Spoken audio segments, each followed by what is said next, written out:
something about this case continues to bother people. And the longer it remains unsolved, the more that feeling grows. Because when most people first heard about the disappearance of Nancy Guthrie, they focused on the obvious questions. Who took her? Why was she targeted? Where is she now? But as time has passed, another question has quietly moved to the center of the conversation. What if the crime scene wasn't exactly what it appeared to be? What if some part of that scene was designed to influence what investigators, the media, and the public believed happened that night? Now, before we go any further, I want to be very careful here. Asking whether a crime scene may have been staged is not the same thing as saying it was staged. Those are two very different things. But when investigators encounter unusual circumstances, unusual evidence, or behavior that does not immediately make sense, they have to consider every possibility. Even the uncomfortable ones. Today, we're going to examine why some people have started asking those questions in the Nancy Guthrie case.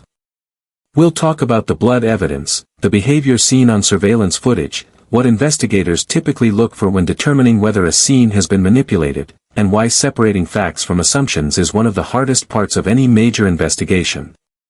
Hello everyone, and welcome back.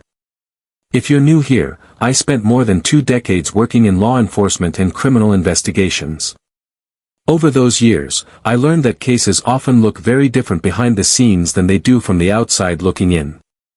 This channel is where we discuss real investigations, real evidence, and the realities of how cases are actually built. If that interests you, make sure you're subscribed and turn on notifications so you don't miss future discussions. Now let's talk about why this particular theory continues gaining attention. One of the first things that caused people to question the scene was the blood. Whenever blood becomes part of a public case, emotions immediately take over. That's understandable. Blood creates a powerful psychological reaction. People see blood and instantly begin constructing a story in their minds. A struggle happened here. Someone was injured here. Something terrible occurred right here. And sometimes those assumptions are correct. Sometimes they're not. One thing I learned during investigations is that blood evidence rarely tells its entire story at first glance. In fact, some of the most misleading assumptions people make in criminal cases come from looking at blood without understanding the surrounding context. The public reportedly saw blood on the porch connected to Nancy Guthrie's disappearance. From that moment forward, many people naturally assumed they understood what the scene meant. But investigators don't work that way. Investigators don't just ask whether blood exists. They ask whose blood it is. How did it get there? When did it get there? How much was present? Was it transferred? Was it projected? Was it diluted? Was it moved? Those questions matter because blood can tell many different stories. And that's where things become more complicated. Some observers have questioned whether the amount of visible blood seemed consistent with what they expected. Others have questioned its placement. Others have questioned what appeared in photographs released publicly.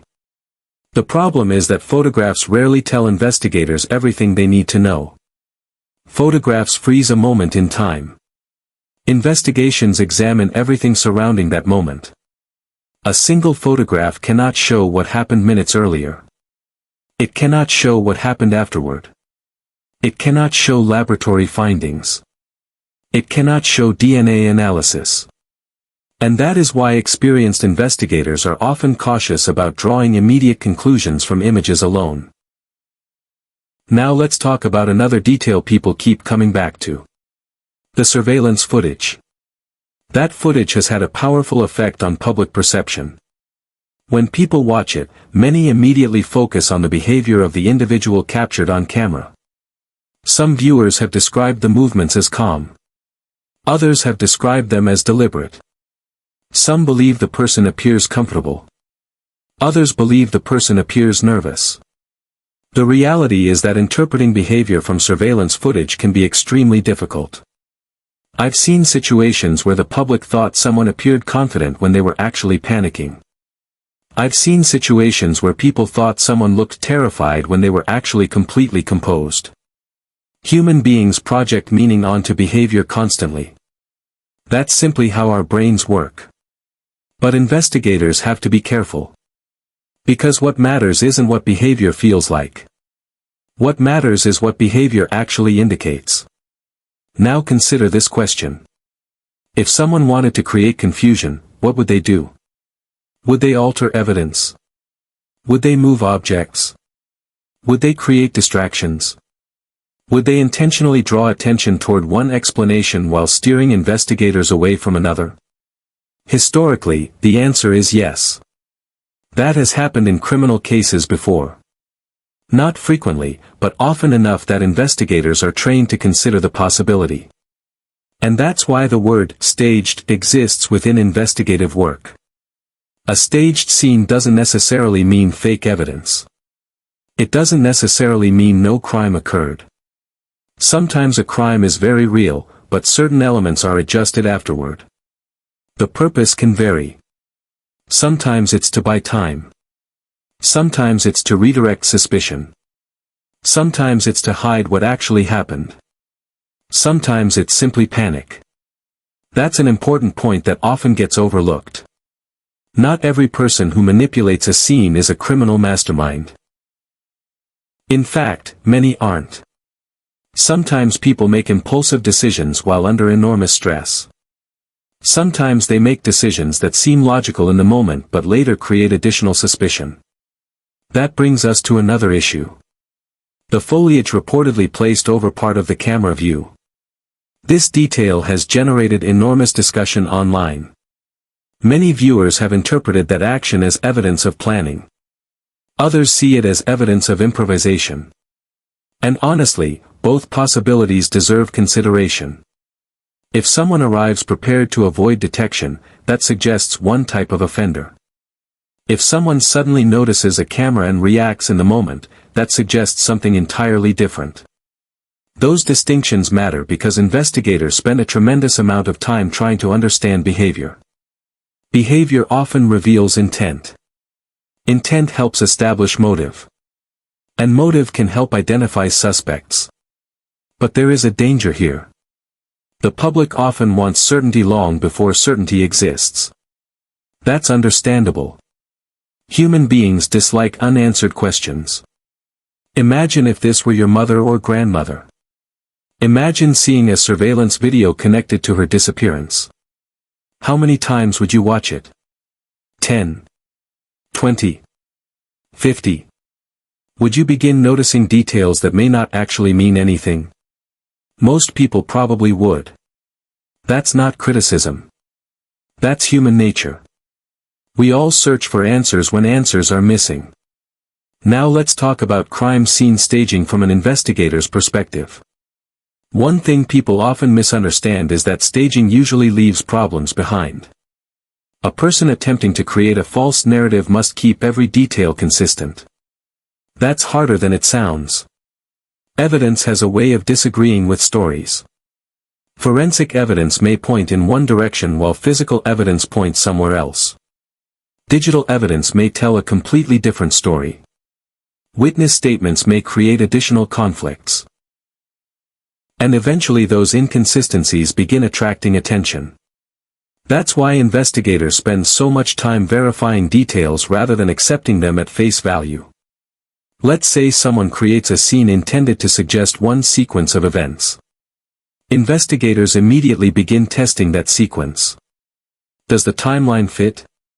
Does the physical evidence fit? Do electronic records fit? Do witness observations fit? Does the forensic evidence support it? If enough pieces fail to align, investigators start asking why. And sometimes that process uncovers very important information. Now let's move into another area that has generated substantial discussion. The digital evidence. Many people focus primarily on physical evidence because that's what they can see. Blood can be seen. Video can be seen. Photographs can be seen. Digital evidence is different. Much of it remains invisible to the public. But modern investigations rely heavily on digital reconstruction. Cell phone activity. GPS information. Vehicle movement. Application records. Connected devices. Communication history. All of those things help investigators reconstruct events. And often, digital evidence becomes more reliable than human memory. That's not because people intentionally lie. It's because people forget. People confuse timelines. People mix up days. People estimate incorrectly. Trauma makes memory even less reliable. Digital records don't experience trauma. They simply record activity. That's one reason investigators frequently compare statements against digital data. When those two things match, confidence increases. When they don't, more questions emerge. And according to investigators, many modern cases are ultimately solved through that process. Now here's a question worth considering. If parts of the scene had been manipulated, would investigators know? The honest answer is maybe. Sometimes yes. Sometimes not immediately. Sometimes it takes weeks. Sometimes months. Sometimes years.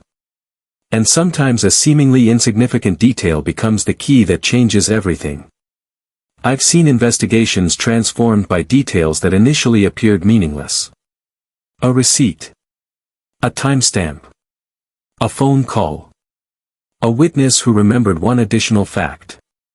The public often imagines major breakthroughs arriving dramatically. In reality, many breakthroughs arrive quietly. One small detail changes the direction of everything. And that may be one reason investigators remain cautious about releasing information. Many people have become frustrated by the limited information available publicly. I understand that frustration. When a case receives national attention, people naturally expect updates. They expect progress reports. They expect developments. But investigators sometimes withhold information for strategic reasons. That doesn't automatically mean they're hiding something. It may mean they are protecting something. Specific evidence. Specific timelines. Specific knowledge known only to investigators and potentially the offender. Information can become extremely valuable when only a small number of people possess it. That's why experienced investigators often release information selectively. Not because they want to frustrate the public. Because they want to preserve the integrity of the case. And that brings us back to the central question. Was the Nancy Guthrie crime scene staged? At this point, investigators have not publicly confirmed that. They have not publicly ruled it out either. What we do know is that enough unusual circumstances exist to keep people asking questions. The blood. The surveillance footage. The unanswered timeline questions. The continued lack of publicly identified suspects. The limited information available. All of those factors contribute to ongoing speculation. But speculation and evidence are not the same thing. And that's something I always try to remind people. A theory can be interesting. A theory can even be reasonable. But a theory is not proof. Proof requires evidence. Verified evidence. Reliable evidence. Evidence that can withstand scrutiny. And until investigators release more information, much of what people discuss online will remain exactly what it is. Discussion. Questions. Possibilities. Not conclusions. As we move further into this case, I think the most important thing we can do is remain patient while continuing to pay attention. Because somewhere within this investigation, answers exist.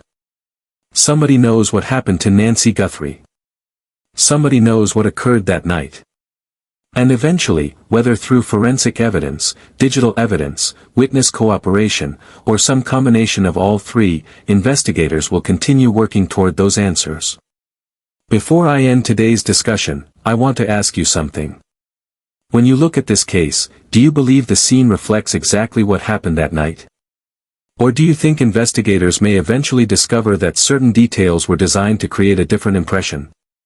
I'd genuinely like to hear your thoughts. If you enjoyed today's discussion, make sure you're subscribed and turn on notifications so you don't miss future updates. And most importantly, let's continue keeping Nancy Guthrie's name in the conversation. Because until answers are found, until the truth is known, and until justice is achieved, this story remains unfinished.